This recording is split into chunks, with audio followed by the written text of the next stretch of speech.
তুমি ইংরেজি সেকেন্ড পেপারে দুর্বল কিংবা তুমি গ্রামার পারো না, যেটাই হোক, আজকের ভিডিওটা তুমি যদি শেষ ভাগ পর্যন্ত দেখো এবং আমি যেভাবে বলবো তুমি যদি ওইভাবে এই 1.5 দিনে রিভিশন দিয়ে যেতে পারো, তাহলে ইংলিশ সেকেন্ড পেপারে তুমি 100-তে 100 কিংবা 90+ও কিন্তু অনেক ইজিলি পেয়ে যাবা। So hello everyone, welcome to my channel just উপমা। আমার নাম হিয়া উপমা অ্যান্ড আমি 2025 সালে ঢাকা বোর্ড থেকে এসি পরীক্ষা দিয়েছি এবং আমার টোটাল প্রাপ্ত নাম্বার ছিল 1206। সো আমি যদি একদম ফার্স্ট থেকে শুরু করি যে ইংলিশ সেকেন্ড পেপার তোমরা কীভাবে পড়বা, আমি বলবো আজকে তোমরা মোটামুটি তোমরা যেই গ্রামার আইটেমগুলোতে তোমাদের সমস্যা হয় বা যেগুলো তোমরা একটু কম পারো ওগুলো শেষ করে ফেলো। যেমন তোমাদের ক্ষেত্রে right form of verbs, characters এবং চেঞ্জিং সেন্টেন্স একটু প্যারা দেয়, এটা একটু সমস্যা হয় কারণ চেঞ্জিং সেন্টেন্সে অনেক কিছু রুলস মনে রাখা লাগে এবং রাইট ফর্ম অফ ভার্বসে আইডেন্টিফাই করা লাগে যে কোন ভার্বটা চেঞ্জ করা লাগবে, দেন ওইটার কোন ফর্মটা বসাবো ওটাও ভাবা লাগে, ওখানে বোঝা লাগে। অ্যান্ড ক্যারেক্টার্স হলো অনেক সময় মিলে না, মনে হয় যাচ্ছে এটা হচ্ছে আমাদের অনেকেরই কারেন্টের সমস্যা থাকে। তো এরকম যেগুলোতে তোমাদের একটু বেশি প্রবলেম, তো ওটা আজকে শেষ করে ফেলো। ওটা আজকে শেষ করলে কি হবে, তোমার মধ্যে একটা কনফিডেন্স চলে আসবে যে আচ্ছা যেগুলো আমি পারতাম না ওগুলো আমি শেষ করে ফেলছি, তো কালকে তারপর তুমি স্মুথলি হলে সবগুলো শেষ করতে পারবা। অ্যান্ড এটা আইটেম লাস্টের দিকে পড়াই ভালো, কারণ লাস্টের দিকে পড়লে ওটা তোমার মেমোরিতে লাস্টের দিকে পড়ছো তো তোমার মেমোরিতে থাকবে অ্যান্ড পরীক্ষা হলে যায় জাস্ট লিখে দিয়ে আসবা। তো তোমাদের গ্রামার আইটেমের মধ্যে উইথ ক্লুজ, টেবিল আর রাইট ফর্ম অফ ভার্বস, এটা নিয়ে ফার্স্টে কথা বলি। উইথ ক্লুজ তোমরা একদম বোর্ডটা করে ফেলবা। ফার্স্টে কী করবে আমি বলি, তোমরা কোশ্চেন পার্টটা নিবা, দেখবা যে উইথ ক্লুজ ফার্স্টের দিকে সবগুলো একদম সারিবদ্ধভাবে দেওয়া আছে, তো ওখান থেকে তুমি নিলা, দেন তুমি অ্যান্সার পার্টটা খুলবা। তারপরে তুমি পড়ে ভাববা যে আচ্ছা ঠিক আছে এখানে কোনটা বসানো যায়, ধরো এখানে একটা বসলো, তারপর তুমি গাইড থেকে চেক করে নেবে যে আচ্ছা এটা ঠিক আছে কিনা। যদি দেখো আচ্ছা ঠিক আছে তাহলে তো হইলো, যদি দেখো আচ্ছা ঠিক নাই দেন আবার কোনটা ঠিক হবে ওরা যেত ওখান থেকে পড়ে ফেলবা। তো ওভাবে লেখার দরকার নেই, লাস্ট মোমেন্টে এসে সবগুলো লিখে করতে গেলে আসলে তুমি করতে পারবে না, তুমি সবগুলো এবার রিং পড়ে যাবা, যে বললাম ওভাবে পড়ে যাবা। আর টেবিল নিয়ে বেশি টেনশন করো না, টেবিল তোমরা যে বোর্ডে ফার্স্টের দিকে টেবিল সবগুলো সারিবদ্ধভাবে দেওয়া থাকে, ওইখান থেকে তোমরা অ্যান্সার পার্ট থেকে সবগুলো জাস্ট একবার রিডিং পড়ে যাবা। একবার না হলে সবগুলো 2বার করে রিডিং পড়ে গেলা, অ্যান্ড এইভাবে তোমার মাথায় থাকবে অ্যান্ড তুমি পরীক্ষার হলে যায় টেবিল ইজিলি মিলাই ফেলতে পারবা।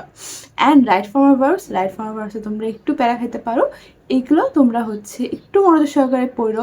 অ্যান্ড যেহেতু তোমরা রুলস পড়ছো, আমার সময় আমি অনেক শর্ট একটা নোট করছিলাম, লাইক অ্যাডভান্সে যেমন অনেক বড় বড় রুলস, একটা পুরা অনেকগুলা 50টা 60টা এরকম রুলস থাকে, আমি এগুলো পড়ি নাই, আমি অনেক শর্ট একটা নোট পড়ছিলাম, ওখান থেকে আমি সবগুলো রুলস একবারে আমার 5 মিনিটে দেখা হয়ে যায়। তো এরপর আমি প্র্যাকটিস করার ক্ষেত্রে তোমরা ওই সেমভাবে রাইট ফর্ম অফ ভার্বস যেখানে সারিবদ্ধভাবে সবগুলো দেওয়া থাকে ওখান থেকে বোর্ডের সবগুলো করে যাও।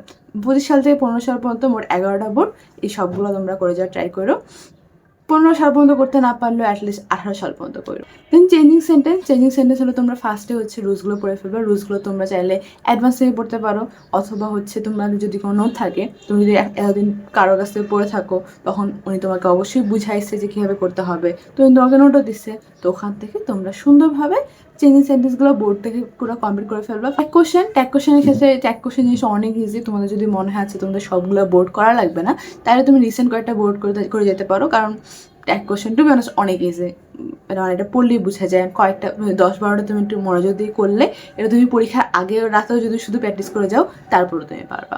সো তুমি সুন্দর মতো দরকার হলে তোমার যদি মনে হয় তুমি পারো ভালোভাবে, তাহলে 22 সাল থেকে 25 সাল পর্যন্ত সবগুলো ট্যাগ কোশ্চেন একবার দিয়ে করে যাবা। সাফিক্স তোমরা 8 থেকে করে আসতেছো, আমাদের সময় আমরা 8 থেকে করে আসছিলাম, অ্যান্ড আশা করি তোমাদেরও এটা 8 থেকেই ছিল। সাফিক্স ইজি, জাস্ট বোর্ডেগুলো করে যাও, সবগুলো আইটেমই রিটার্ন আইটেম বোর্ডেগুলো প্র্যাকটিস করে যাও। লিখে প্র্যাকটিস করার দরকার নেই, জাস্ট তোমার সামনে কোশ্চেন পার্টটা রাখবা অ্যান্ড দেন সামনে অ্যান্সার পার্টটা রাখবা, একটা করে দেখবা যে তোমার হচ্ছে কিনা, অ্যান্ড দেন একটা করে মিলাবা, এভাবে। অ্যান্ড লাস্টে প্রিপোজিশন একটু প্র্যাকটিস করার বিষয়।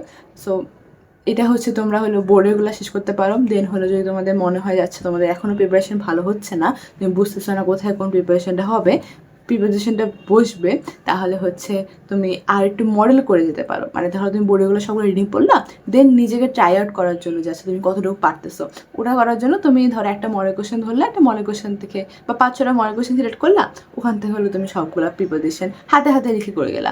এরপরে তুমি সলিউশন পার্ট থেকে দেখলে যাচ্ছে তোমার সবগুলো হয়েছে কিনা। পাঞ্চুয়েশন হচ্ছে বাচ্চাদের জিনিস, এটা একদম আমরা ছোটোবেলা থেকে করে আসতেছি। পাঞ্চুয়েশনের ক্ষেত্রে ন্যারেশন লেখার টাইমে, মানে আমাদের তো ন্যারেশন ছিল, বাট ন্যারেশন টাইপ যেগুলো আছে, ধরো যেগুলো থাকে যাচ্ছে মাদার এটা বললো, তারপর কমা, অ্যাপোস্ট্রোপিএস, এগুলো যতগুলো থাকে, মানে কথোপকথনের যেই পাঞ্চুয়েশনগুলো থাকে ওগুলো একটু ভালোভাবে দেখে এসো, কারণ ওগুলো একটু বেশি ইম্পর্টেন্ট তোমাদের জন্য, ওগুলোই ঘুরে ফিরে আসে। তো পাঞ্চুয়েশন হচ্ছে 5-6 টাইমই দেখে গেলে পাঞ্চুয়েশন, যে কোথায় কোনটা বসে, কোথায় আগে পরে কমা কখন বসে, ন্যারেশন টাইপগুলো। অ্যান্ড আশা করি পাঞ্চুয়েশন পারবা, পাঞ্চুয়েশন নিয়ে কখনো প্রবলেম হয় না। অ্যান্ড কারেক্টার্সের ক্ষেত্রে, কারেক্টার্স হলে তোমরা বোর্ডের সবগুলো হচ্ছে রিভিশন দিয়ে যাবা। কারেন্টের সাথে যারা কাজ করতে পারো, এখন যেহেতু এআই যুগ, তো তুমি হচ্ছে যদি তোমার নোট করা থাকে তাহলে তো ভালো, বাট আমার সময় আমার নোট করা ছিল, বাট অনেকগুলো ছিল না, এবং আমি চেয়েছিলাম অনেক কিছু মাথায় রাখতে, যাচ্ছে আমি আরও কী কী অল্টারনেটিভ ওয়ার্ড ইউজ করতে পারি। তোমরা কিন্তু তোমরা করতে পারো যে ধরো চ্যাট জিপিটি বা জেমিনাই, যেটাতে ইচ্ছা তোমরা হচ্ছে ওখানে ক্যাটাগরি ভাগ করে দিবা। ধরো ধরো সিমিলারলি, অ্যাজ ওয়েল এস, অথবা হচ্ছে একটা আরেকটার বিপরীত হলে কি হয়, অথবা সিরিয়ালি কিছু বুঝাতে গেলে তখন কি হয়, এরকম অনেকগুলো ক্যাটাগরি ভাগ করে দিবা। দেন চ্যাট জিপিটিকে বলবা যে আচ্ছা এরকম আমাকে আরও 50টার মতো দাও, তো ও তোমাকে অনেক সুন্দরভাবে দিয়ে দেবে। এবং তুমি যদি চাও যে তুমি বুঝতেছো না যে কোথায় কোনটা ইউজ করতে হবে, তো তখন ওটা তুমি ওকে বলে দিতে পারো যে আচ্ছা তুমি আমাকে এই কয়েকটার একটু উদাহরণ দিয়ে দাও, যেটা এখানে কী এক্সাম্পল ইউজ করতে হবে, এভাবে। তো এইভাবে তুমি যদি করো তাহলে কিন্তু তোমার কাছে একটা আইডিয়াও থাকবে বিভিন্ন ধরনের ক্যারেক্টার্সে যে আছে কী কী ইউজ করা যেতে পারে অল্টারনেটিভ হিসেবে। ধরো ক্যারেক্টার্সের ক্ষেত্রে ফার্স্টলি, সেকেন্ডলি, থার্ডলি, ফোর্থলি, এগুলো অনেক সাদা মাটা টাইপের হয়, বাট এটা বদলে তুমি যদি বিসাইডস, অ্যাজ ওয়েল অ্যাজ, মোর ওভার এগুলো ইউজ করো, তাহলে কিন্তু ওরা একটু সুন্দর দেখায় তোমার ক্যারেক্টার্স, মানে অ্যান্সারগুলোকে। এরপর যদি আসি রিডার আইটেমের ক্ষেত্রে, রিডার আইটেম তোমাদের অনেক কম, আমাদের টাইমে অনেক বেশি ছিল। তোমাদের শুধু আছে প্যারাগ্রাফ, অ্যাপ্লিকেশন অ্যান্ড কম্পোজিশন।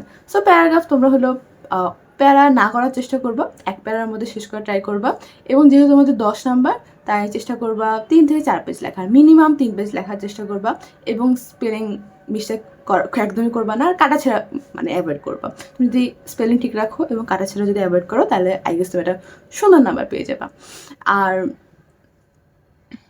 পেয়ে যাবা।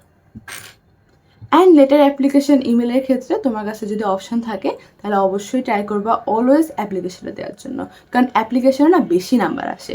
লেটার, ইমেল এগুলোতে ঝামেলা, লেটারে হলো বক্স লেখো, দেন লেটার আবার 2 পেজ লেখা লাগে, ইমেল হলে 1 পেজের মধ্যে শেষ করা লাগে। বাট অ্যাপ্লিকেশনের ক্ষেত্রে না, অ্যাপ্লিকেশনে অলওয়েজ নাম্বার বেশি আসে, বাংলা সেকেন্ড পেপার বলো বা English second paper. So application দেওয়া ট্রাই করবা যদি অ্যাপ্লিকেশন আসে। আর কম্পোজিশনের ক্ষেত্রে তোমরা প্যারা প্যারা করে কম্পোজিশন লিখবা, ফার্স্টে হেডলাইন দিলাম, দেন হচ্ছে ধরো যে কোনো একটা জিনিস নিয়ে আসছে, কী নিয়ে, ধরো ডিউটিস অফ স্টুডেন্ট নিয়ে আসছে। সো ফার্স্টে এই ডিউটিস অফ স্টুডেন্ট কেন স্টুডেন্টদের জন্য ইম্পর্টেন্ট বা জিনিসটা কী, এটা ব্যাখ্যা করলে একটা প্যারাতে। সেকেন্ড প্যারাতে বললা যে আচ্ছা স্টুডেন্টরা কোন কোন জায়গায় হলো নিজেদের দায়িত্ব কর্তব্যগুলো পালন করতে পারে। থার্ড প্যারাতে ধরো, থার্ড প্যারা থেকে ধরো হচ্ছে বিভিন্ন সেক্টরের কথা উল্লেখ করলা, ধরো in education, in family management, etcetera, এখানে যতগুলো তুমি পাও সবগুলো হচ্ছে তুমি এভাবে পয়েন্ট পয়েন্ট করে লিখলা। মানে পয়েন্ট, আমরা বাংলা রচনাতে যেমন পয়েন্টের নামটা উল্লেখ রাখি যে আচ্ছা সময়ের গুরুত্ব, সময়ানুবর্তিতা, অ্যাটসেট্রা, এইভাবে আমরা পয়েন্টটা উল্লেখ করি না। কম্পোজিশনটা করার দরকার নেই, কম্পোজিশনে পয়েন্টটা উল্লেখ করার দরকার নেই, বাট প্যারা প্যারা করে লিখলা, এবং এক একটা প্যারাতে এক একটা টপিক নিয়ে লিখলা।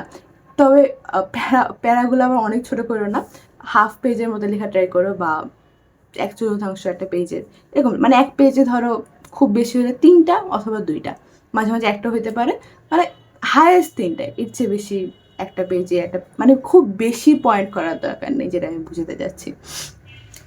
কম্পোজিশনে যেহেতু তোমাদের 20 মার্ক, তাই চেষ্টা করো মিনিমাম 6 পেজ তো লিখতে। মানে আমার সময় 12 নাম্বার ছিল, এবং আমি হচ্ছে 6 পেজ, 5.5 পেজের মতো লিখছিলাম। সো তোমাদের যেহেতু 20 মার্ক, সো তোমার ওই জন্য তোমাদের ওই হিসাবে আরও একটু বাড়ায় কিন্তু লিখতে হবে। সো এই ছিল আজকের ভিডিও। আশা করি তুমি যদি এই টিপসগুলো ফলো করো, তাহলে তুমি ইজিলি একটা ভালো নাম্বার এনশিওর করতে পারবে ইংলিশ সেকেন্ড পেপারে। অ্যান্ড ইংলিশ সেকেন্ড পেপারে তুমি যদি গ্রামার আইটেম ভুল না করো, তাহলে কিন্তু মানে তোমার নাম্বার কাটার সম্ভাবনা খুবই কম। অ্যান্ড ইংলিশ সেকেন্ড পেপারে রিটেন আইটেমগুলোর সাজেশন আমি আমার হোয়াটসঅ্যাপ চ্যানেলে দিয়ে দেবো, যেগুলো তুমি হচ্ছে আমার ডেসক্রিপশন বক্সে এবং পিন কমেন্টে চেক করলে ওটা লিঙ্ক পেয়ে যাবা, ওখান থেকে জয়েন করে ফেলো অ্যান্ড ওখানে সবগুলো সাজেশন পেয়ে যাবে। অ্যান্ড তোমরা ইতিমধ্যে দেখছো আমার সাজেশন থেকে কিন্তু already Bangla second paper, Bangla first paper, English first পেপারে তোমরা কমন পেয়েছো।